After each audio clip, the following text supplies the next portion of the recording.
Peace. Good evening, people. Good evening.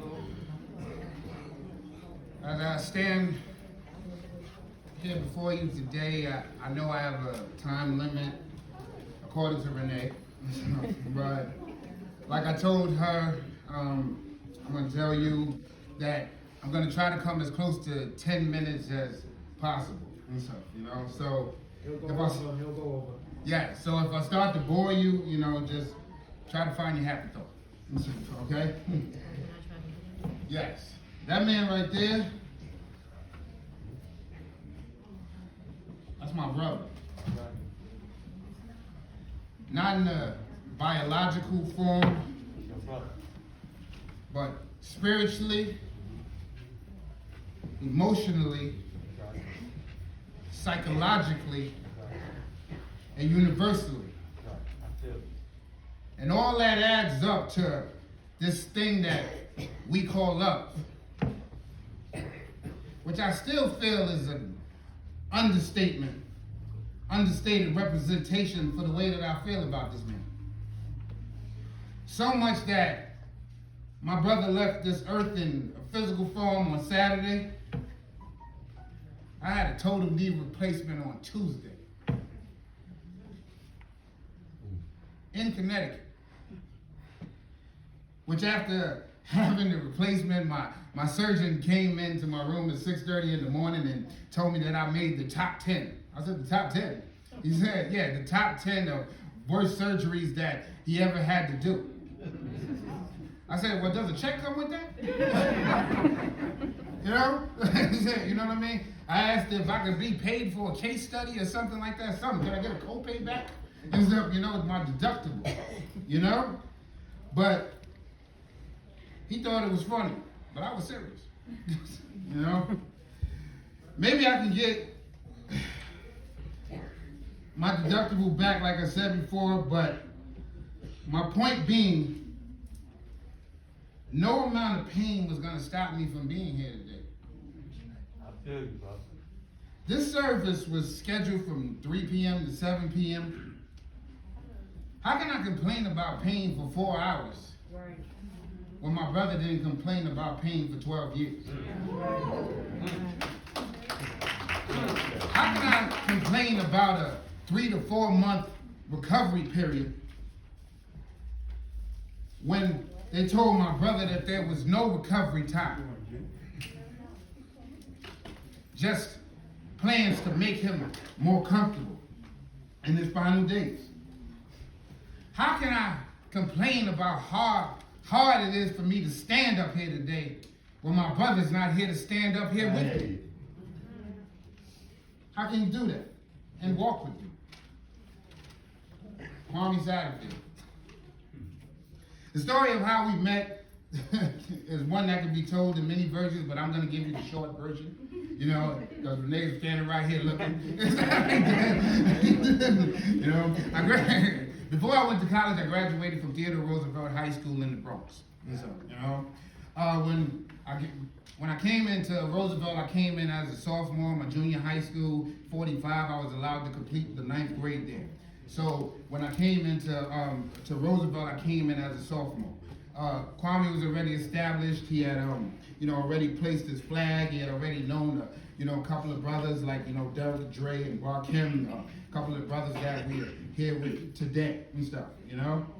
And I was still trying to find myself. I'm 46 years old now, and I'm still not sure if I have. But if you find me before I do, hold on to me until I get there. You understand what I'm saying? Anyway, there was a young history teacher named Mr. Brunson. And Mr. Brunson saw something in me. And he told me that I should run for vice president of the school. But he also saw something in Kwame also.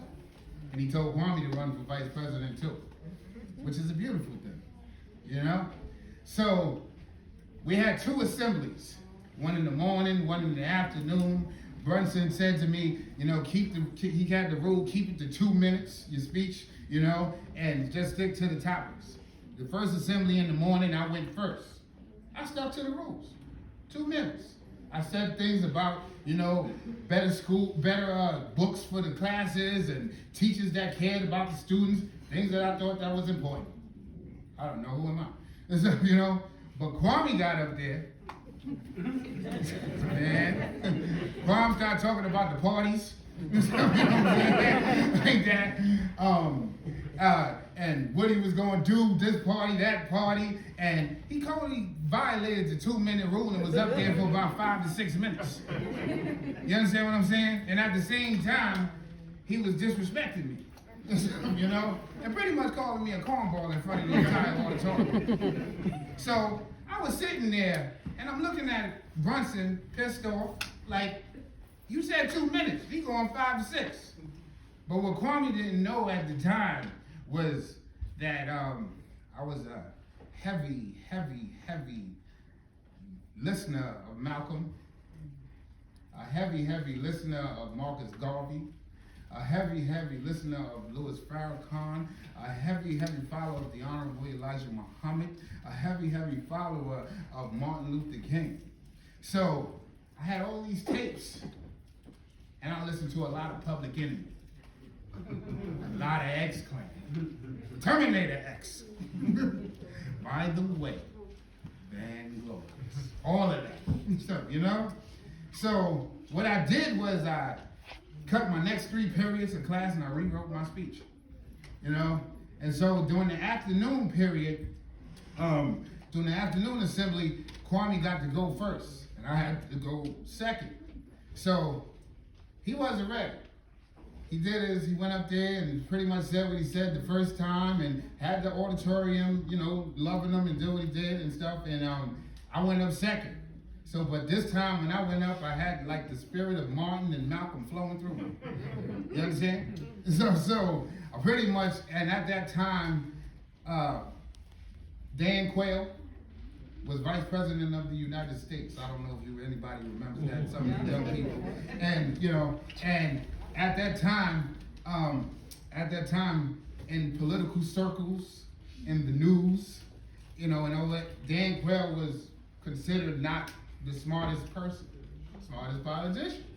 So at the end of my speech, I pretty much said, vote for me or vote for another Dan Quayle.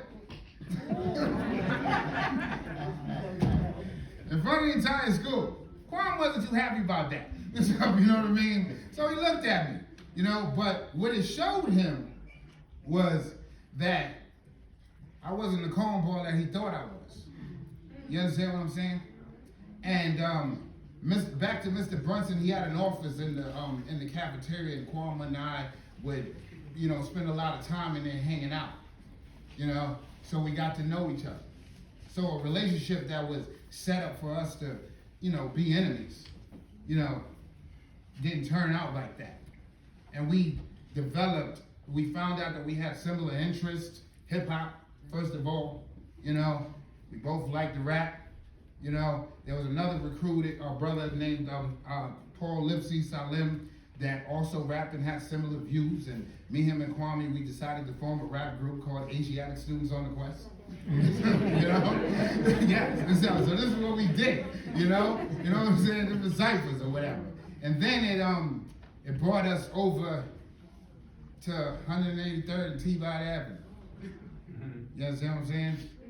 This is where I met some other brothers like Showtime, Los, Harry Black, Howie, Ja, and I also met Grace, who welcomed me in her home with open arms, Angie and Renee, his two sisters that, that I knew on that side and stuff, One of them I had a crush on, one of them was hitting on me, I'm not gonna say